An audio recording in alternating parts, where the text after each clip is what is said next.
Imagine waking up tomorrow and finding out your favorite Universal attraction will be gone. Forever.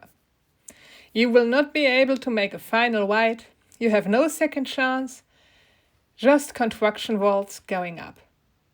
It happens before. Jaws. I'm so happy and so lucky that this attraction is still open in Japan and I can visit it whenever I want. But Back to the Future is gone. Kongfrontation is gone. Twister is gone. Shrek 4D and Earthquakes. And countless others, like, for an example, one of my favorite, Whip It White Rocket. I'm still sad that I wasn't able to do one last final ride on this. So, why would Universal remove attractions that guests genuinely loved? Were they making mistakes? Or is there just a much bigger strategy behind hiding every demolition wall? Today, let's uncover the real story behind it. So today's question is one that almost every Universal fan has asked at some point. Why do they keep tearing down attractions people love? At first glance, it doesn't make sense. If guests loving something, why remove it? The answer is much more complicated than most people realized. So let's go back to the beginning. Let's talk about something Walt Disney said himself. Walt Disney World is never completed. And I think this is also going for most of the theme parks in the world. No theme parks will ever be completed. Theme parks can never stand still. One of the biggest differences between a movie and a theme park is this. Movies stay the same forever. Yeah, you can maybe synchronize them new, especially here in Germany, and maybe do a little bit of editing. But in general, most of the movie will be the same. Yeah, I know you can do a lot of shit in the editing room and nearly make the whole story a new story, but no, let's not get into that. A normal movie, like for an example Titanic, will stay the same. And theme parks don't. A ride that feels incredible today may feel outdated in 10 or 15 years. Technology advances, guest experiences changes, storytelling can be different, and of course competition changes. Universal knows that standing still can actually be riskier than changing. So now let's talk about the original Universal Studios in Florida. When Universal Studios Florida opened back in 1990, the park had a very different philosophy. Guests weren't supposed to enter fictional worlds. They were supposed to visit a working movie studio. Many attractions focused on practical effects, filmmaking, and behind-the-scene experiences. That was really exciting at the time. But audiences changes. I would still be into that kind of stuff if a theme park would do stuff like that. We had a Warner Brothers movie theme park here in Germany that had the same approach but also failed, and it involved in a quote normal theme park. But I've made that a musical, so I am really interested in all of the stage work. This is why I love the Bourne Tentacular so much, or the Indiana Jones show. I love those behind the scenes and explaining stuff. But I can understand that this is not the audience that is enough to attract to those kinds of theme parks.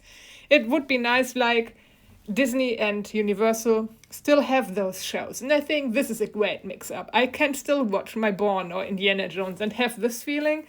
Or the VIP lot tour, it's now changed in Disneyland Paris to Cars. I absolutely find it ridiculous and I'm obsessed with Lightning McQueen. But it's a shame that the tour is also gone there. But again, time changing and audiences changing.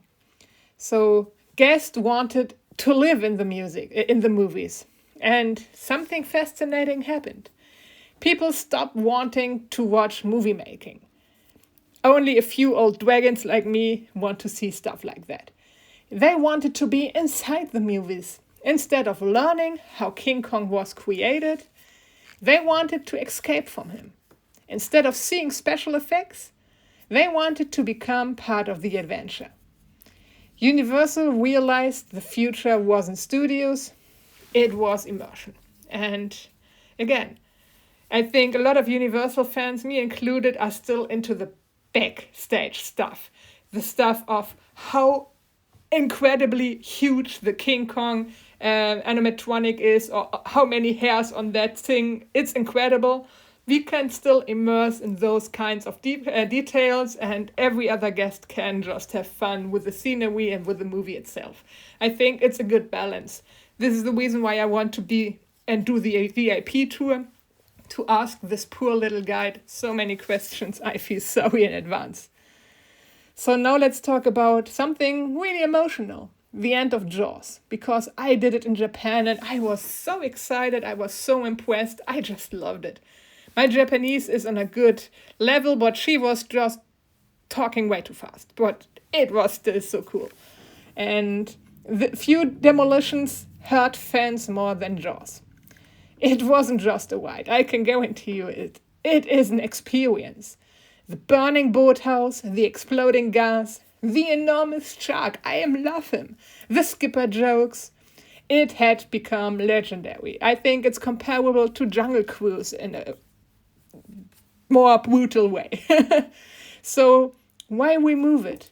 Because the land occupied an enormous amount of valuable space. You can go to Google Earth and look at Universal Osaka and see how huge the land is for yours. And Universal had a once-in-a-generation opportunity. The Wizarding World of Harry Potter. From a business perspective, it completely transformed the resort. Emotionally, many fans still miss Jaws. Both things can be true. And I think even I, who adore Jaws, must say the Wizarding World of Harry Potter was definitely worth it, especially from a growth perspective side of Universal. Now let's talk about Back to the Future. Back to the Future, the ride that inspired generations.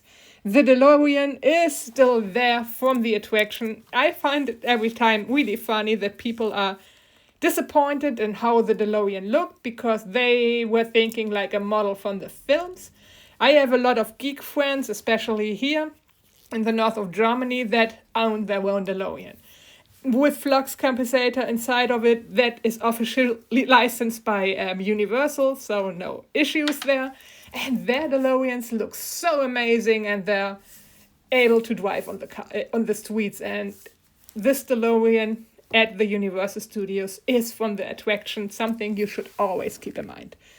So, but simulator technology improved dramatically. And guests expect sharper visuals and smoother motions and higher resolutions. And Universal replaced it with the Simpsons ride, reusing much of the ride system while refreshing the experience for a newer audience.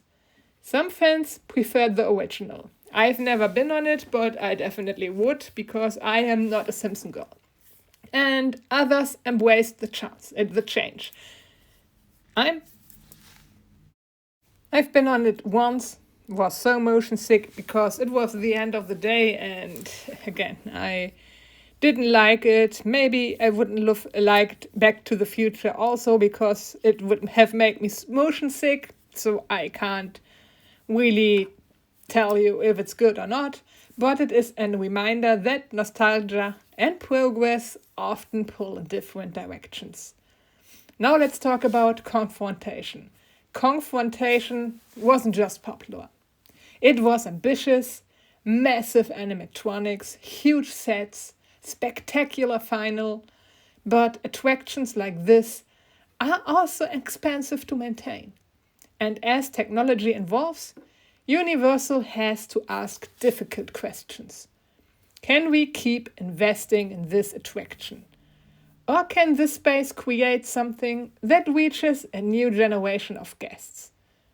Those decisions are rarely easy, even inside of the teams that makes the decision, because you will have people that maybe had worked on Kongfrontation and they loved it and it was so much work that was put into it, and even for them it's hard to tear those attractions down. Now let's talk about Twister Ride It Out. Twister blended live actors, practical effects, winds, fire, water and storytelling. It was really unique, but it also reflects a specific area of filmmaking. A guest interested shifting, Universal chose to place it with the waves through New York starring Jimmy Fallon. Never been on there because this is something, Jimmy Fallon is nothing that is popular here in Germany, and I don't think that I would enjoy it. I maybe give it a try if you guys say I should try it out, but at this point, I'm just not interested in it. Whether fans agree with that decision is another matter, but it shows how Universal continually updates its lineup to affect current entertainment brands. Now let's talk about Shrek 4D. Shrek was hugely popular in the early 2000s. I still loved Shrek. I just love my ass off about Donkey. Donkey is the best character of them all. Over time, the franchise wasn't the cultural phenomenon it was. Universal eventually replaced it with DreamWorld, creating an area that brings together multiple DreamWorks properties for today's families. I think they did it really well. It's nothing I would spend a lot of time in at Universal, maybe a little bit of character meet and greet, but for smaller children, it is the perfect addition to Universal. And it's another example of the company thinking beyond a single attraction. And now let's talk about that sometimes success creates problems. Here is something surprising for you guys maybe. Sometimes a ride is removed because it was really successful. A major attraction attracts huge crowds.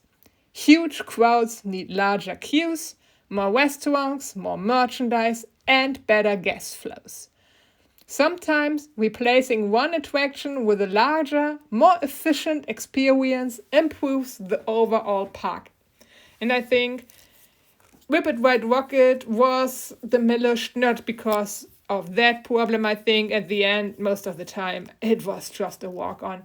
The last time I was there, January 2024, I did 5 or 6 rounds, just asking them if they can renew my locker, and I was just going for it because no one was there, and it was in the middle of the day. So better guest flow was not getting into it. This ride had other problems I'm well aware of, but I'm still missing it. And let's now talk about intellectual property changes everything.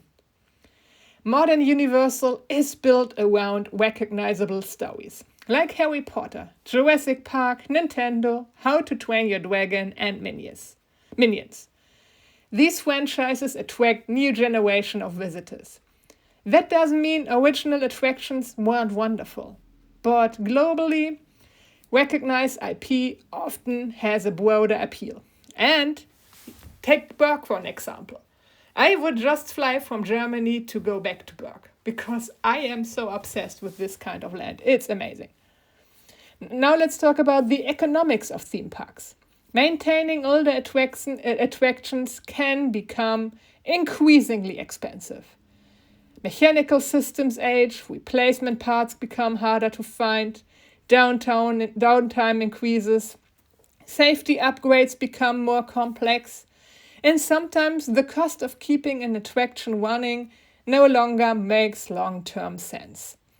And now let's talk about that nostalgia is still a powerful tool. One thing I've learned from talking to fans is this.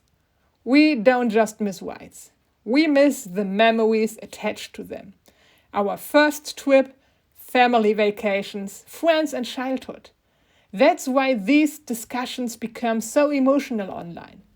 The attraction becomes part of our own story. And I think Epic Universe shows us the future. Look at Epic Universe. It's built completely around immersion.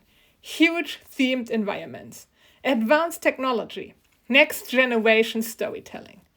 This is the direction Universal has been moving towards for decades. The attraction of the future requires space. And sometimes that space comes from attractions of the past. When Universal demolished an attraction, they are rarely saying the ride wasn't loved. Like maybe if you write down the Fast and the Furious, not the new one, I think that will be amazing, but the party bus one. It's just, I am a huge Fast and the Furious fan. I did my trainee year at Top Gear in United Kingdom. I am a petrol head. But that attraction, that party bus is just not Fast and the Furious. I don't like it. I was there twice on it and I will never be there again. I'm not shedding one single tear when this thing is gone. But I know maybe you love it and it's good for you. And when you erase an attraction, you can't erase the sadness. But I think that this point of view and this kind of behavior is explaining the decision they are making. And I still miss attractions like Jaws and Back to the Future. And I'm sure you do too. Or like Rocket. But I also recognize that without change, we might never have received Wizarding World of Harry Potter, Velocicoaster, or even Epic Universe. Sometimes progress asks us to say goodbye to something we loved. And I think it is normal in our lifetime. Even if you are looking back at your life, you know that you have to say goodbye to certain things to evolve. So that future visitors now can fall in love with something new is because something old had to go. I thank you guys so much for watching today's video. I will see you guys in my next video tomorrow. Have a wonderful day and goodbye.